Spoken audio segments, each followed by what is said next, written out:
कर्पूरगौरं करुणावतारं संसारसारं भुजगेन्द्रहारं सदा वसन्तं हृदयारविन्दे भवं भवानी सहितं Namami. And you said, and I was very taken with that statement you made, that I am human. That is to say that you're proud of being a human being and that you got this life in you which is very, very unique. And I want to actually take that sentence of yours and say, I'm a woman. Oh. And, I want to raise a very important subject which has always worried me a lot, and that is about the very, very serious gender bias that we have in society across the world, but I want to focus on our own country. At least you got a day for yourself. There's no man day, eh?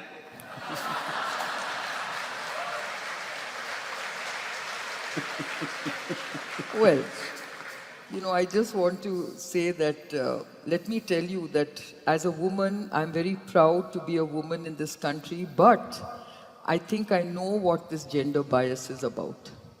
Because right from the time I was born, I have seen this gender bias in society. And I really want to discuss this with you, Sadhguruji, because I really think it's very important for me to, understand from you about certain things that have always been of concern to me as a woman, because I remember my mother telling me when I was born that although my parents were overjoyed, my late grandmother, that is my father's mother, my late father's mother, was deeply disappointed that the first child born in the family was a girl child.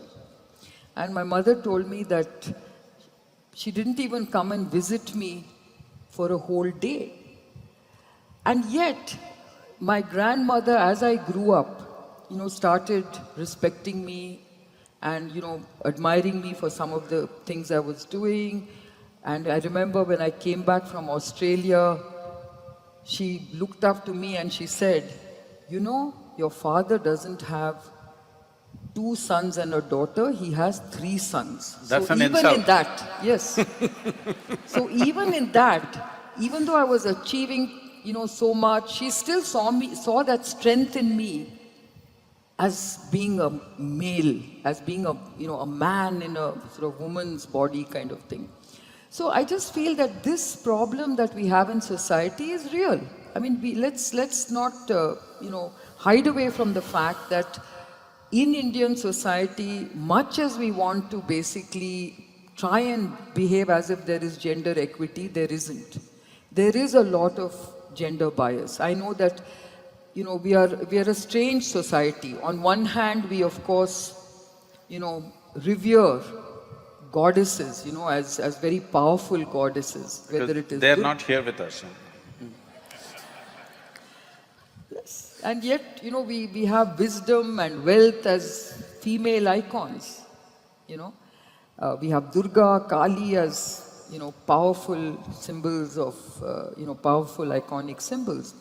And yet, on earth, we don't pay that same respect to women. We do, not just Durga and Kali, we also almost nearly worship the film stars. We only have problem with the ladies who are around us. Yeah, but why do we have that problem with the ladies around us? Why do we have that bias, Is it an insecurity? What is it?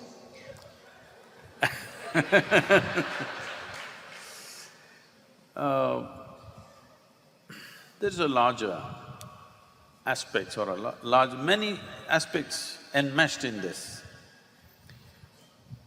If you don't mind me taking a few minutes on this one. Please take all the time. Whatever I say, all the ladies, you must listen to me carefully. I'm not biased.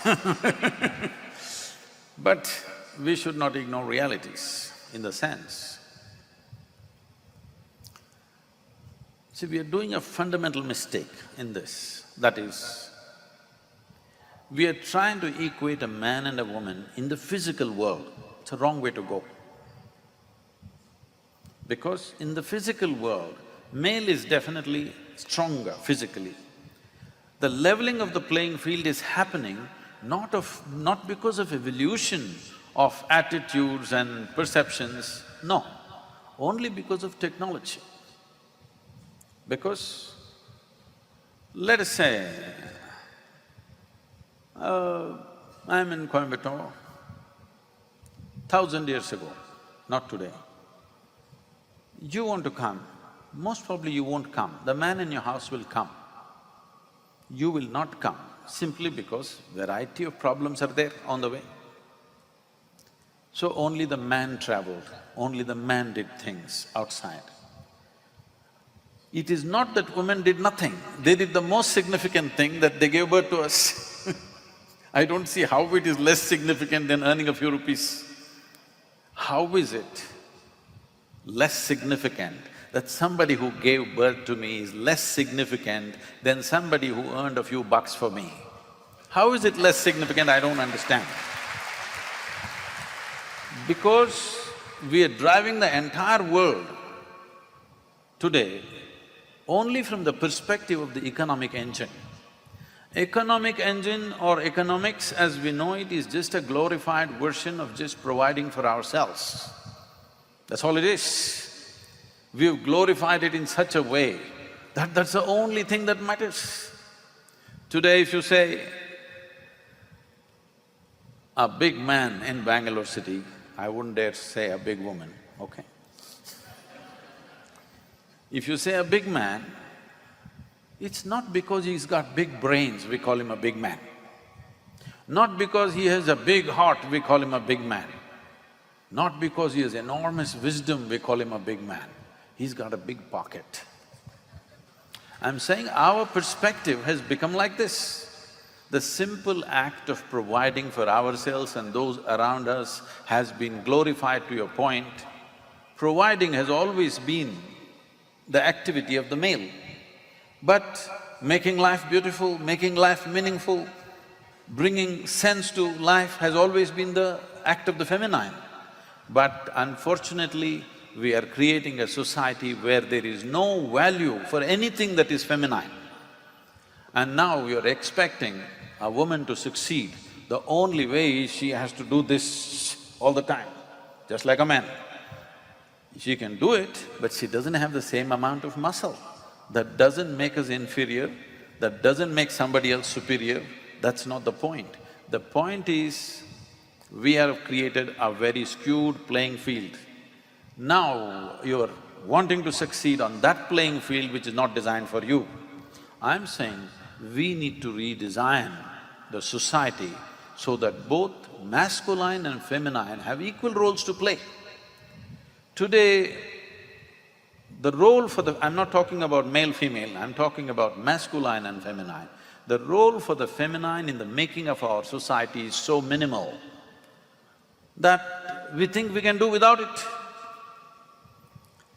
No, it must be equal, only then life will be beautiful, otherwise you'll work your life out without knowing why the hell you're doing what you're doing. That's what is happening. So as a woman, as the feminine, as a manifestation of feminine, I'm saying, what is more significant in our life than our birth, I'm asking? How's anything more significant? The only more significant thing if you live a bad life is your death. The most significant aspect of our life is our birth. In this aspect, our mothers or the women had 90% role and maybe 10% for the man's role. I don't know what's the percentage, but you know, you're a bio. But now we are starting to create a world where it is all about masculine activity and women are supposed to succeed in that. Obviously it'll be torturous. No, but I think, Guruji, if you think about it, in the knowledge economy, it's not about, That's what I'm saying, brain, that is brawn. changing. It's That about is changing brains, now right? because of technology. Yes. Because the brawn is becoming less and less significant, now women are beginning to play their role. But this is only in the last 2 generations. For 2 generations, I think they've done very well. And we must understand this in the rural areas of this country, and I would like to change this. It is not just in India, it is in the human societies, it's like this. The discrimination is there. It may be on the surface they've leveled it out because of development, of technology, of conveniences, that women are playing equal role in many places. So, we don't have to… Fundamentally what I'm saying is, a society has to take care of one thing, that a woman cannot be physically harmed, okay? Rest, I think she will fend for herself. There is no need to make it overtly nice for her, she will fend for herself.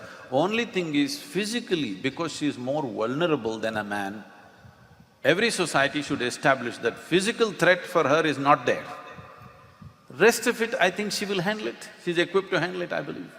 But Sadhguruji, if you think about what is happening in our country, even in what you call as a evolving society or civilization, you can see that, there is still that huge focus on a male child. I mean, even our government is trying to incentivize families to have girl children, which is, okay, a very laudable thing, but then until it comes from within, that a girl child is as important and as joyous as a male child, you are not going to be able to get away from these skewed gender populations that we have in different parts of the country. It is creating even more serious problems in societies. And you also have a very poor representation of women in many parts of our ecosystem. We know that, today if you look at politics, whether you look at boardrooms, whether you look at any aspect of our daily lives and the economy, there is a underrepresentation. Here on the stage, there's equal representation. Yes, I agree with that.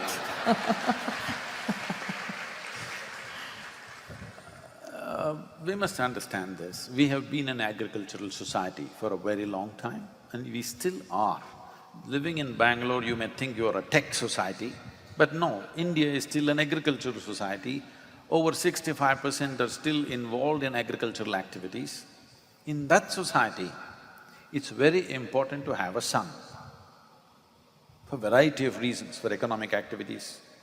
Another thing is, we valued our women big time at one time, but in the last 10-15 generations, we have been so…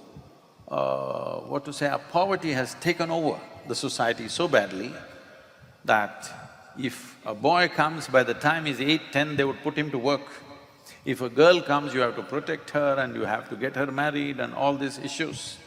So it is more an economic bias in people's mind. They're afraid, if I have 2-3 girls, I'm finished. This is the kind of feeling that the poorer segments of the society have.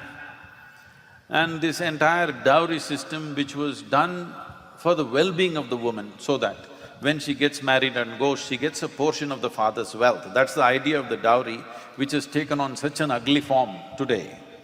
All these things turned against, but fundamentally, discriminations have come not because of gender basis, but because of economic basis, has gotten skewed into a gender process.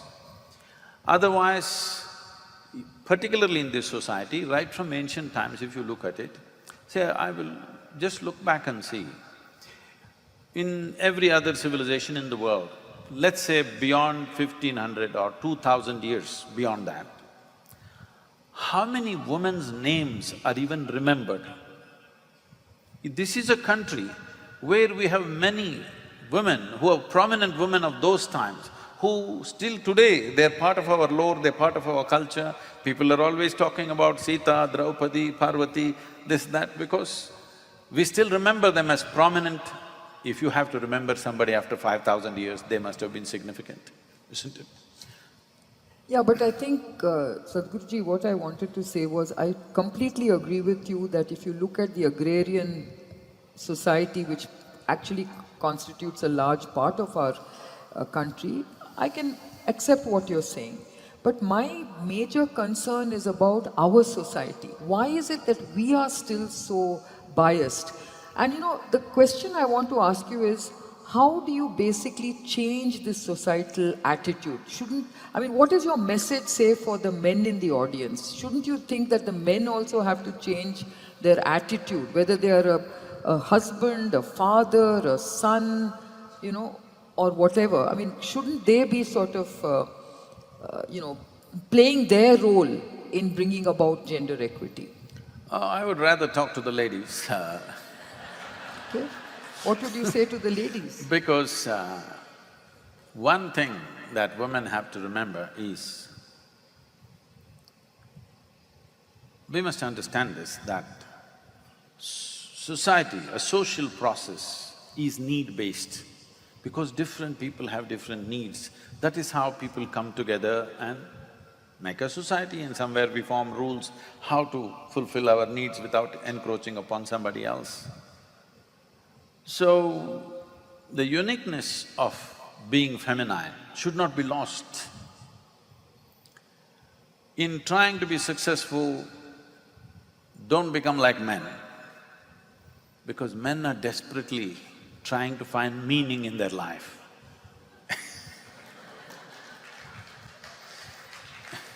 In many ways, later on disillusionments may happen, but in many ways, at least at the beginning stage of life, a woman brings meaning to a man's life. It's very important for him. I'm saying, don't give up the fundamental strength of who you are in trying to succeed in another world. The playing field itself is changing, and it will change further.